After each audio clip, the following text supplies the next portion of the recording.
इस मॉड्यूल में हम मैमेलियन डाइजेस्टिव सिस्टम स्टडी करने जा रहे हैं।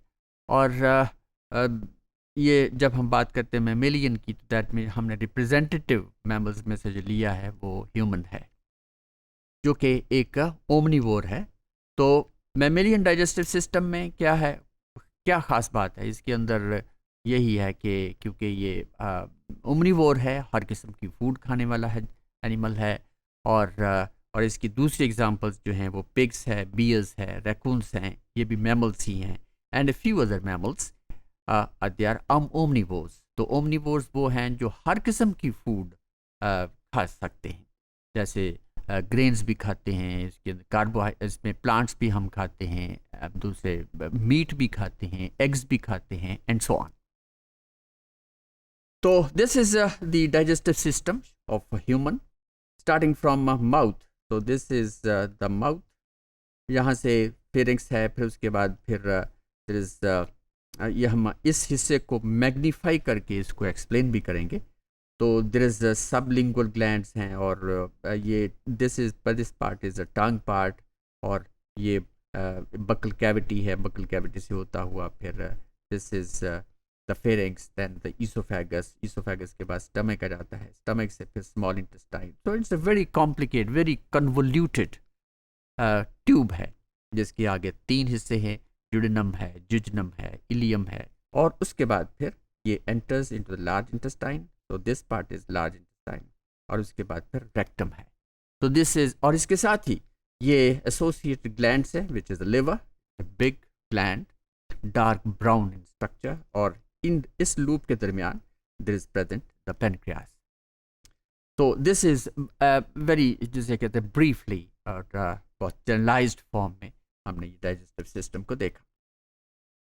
Now the major organs and parts of the human digestive system, इसमें जो फूड है that passes from the stomach, from the mouth through the pharynx and oesophagus to the stomach. Stomach जो एक bag है जिसके अंदर फूड चला जाता है। Now from the stomach it passes to the small intestine where nutrients are broken down. और ये ब्रेक डाउन कैसी होती है?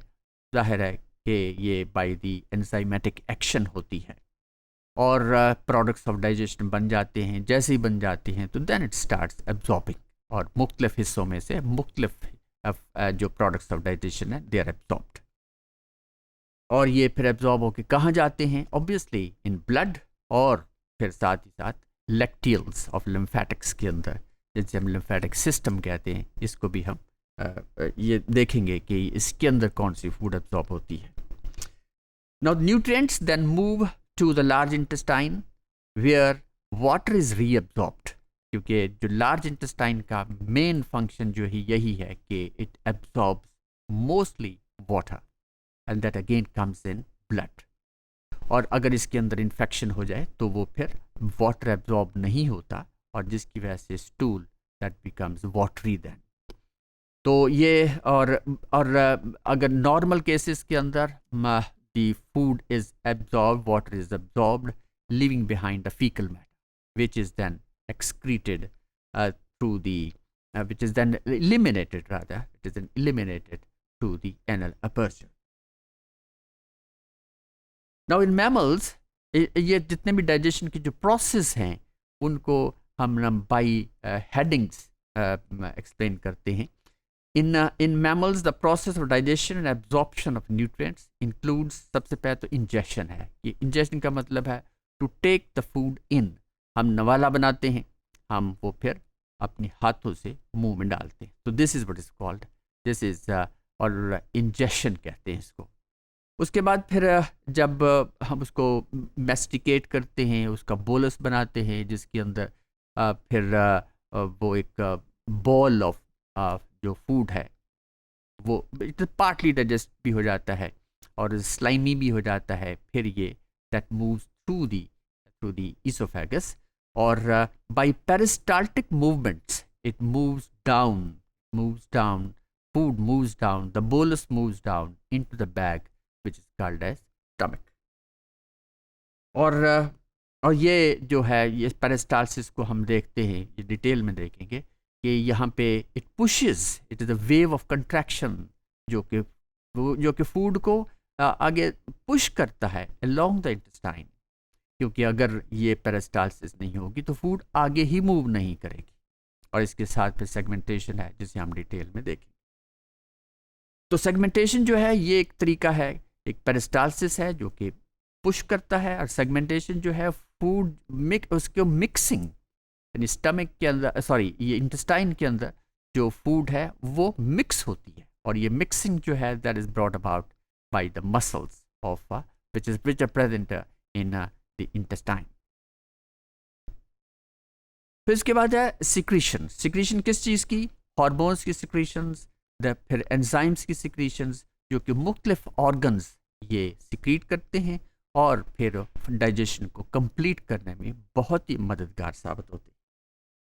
और उसके बाद फिर डाइजेशन का प्रोसेस है। डाइजेशन क्या है?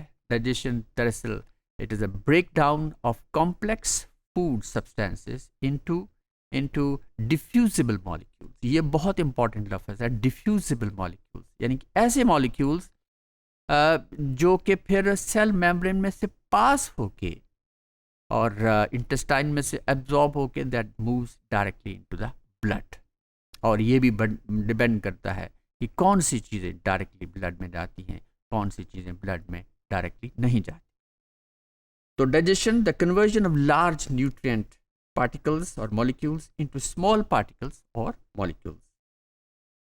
उसके बाद प्रोसेस है एब्जॉर्प्शन का, जिसका हम जिक्र कर भी चुके कि the passage of usable nutrients molecules जो कि एज रिजल्ट ऑफ डाइजेशन हुए, जिसे हम प्रोडक्ट्स ऑफ डाइजेशन भी कहते हैं, तो ये इंटेस्टाइन की वॉल्स में से होते हुए, विलाई में से होते हुए ये फिर ब्लड स्ट्रीम में आते हैं, और फैटी सब्सटेंस या लिपिड टाइप मॉलिक्यूल्स जो हैं ये फिर लैक्टियल्स में आते हैं। उसके बाद प्रोसेस है which is the seventh one, which is the defecation. Defecation क्या है? To get rid of the faecal matter, that वो सब्सटेंस, वो डाइजेशन के बाद जो यूजफुल सब्सटेंसेस है वो तो एब्जॉर्ब हो गई, लेकिन बहुत सारा ऐसा मटेरियल भी होता है विच रिमेन्स अनडाइजेस्टेड, बल्कि डाइजेस्ट हो ही नहीं सकता। एक होता है इनडाइजेस्टेबल, एक होता है अनडाइजेस्टेड। तो अनडाइजेस्टेड मैटर जो है या इनडाइजेस्टेबल मैटर जो है वो फिर एक ख़ास कंसिस्टेंसी से पहले रेक्टम में स्टोर होता है और फिर उसकी एलिमिनेशन होती है। तो this process is called as defecation process. और इसमें बाकायदा रिफ्लेक्सेस हैं, इसमें ब्रेन भी इन्वॉल्व है, और फिर वन फील्स बाउलिंग और यस इट इज़ डेफिकेशन, जब बाउलिंग महसूस करता है, और वो फिर it is then eliminated from the body. So this is all about the mammalian digestive system. So this is all about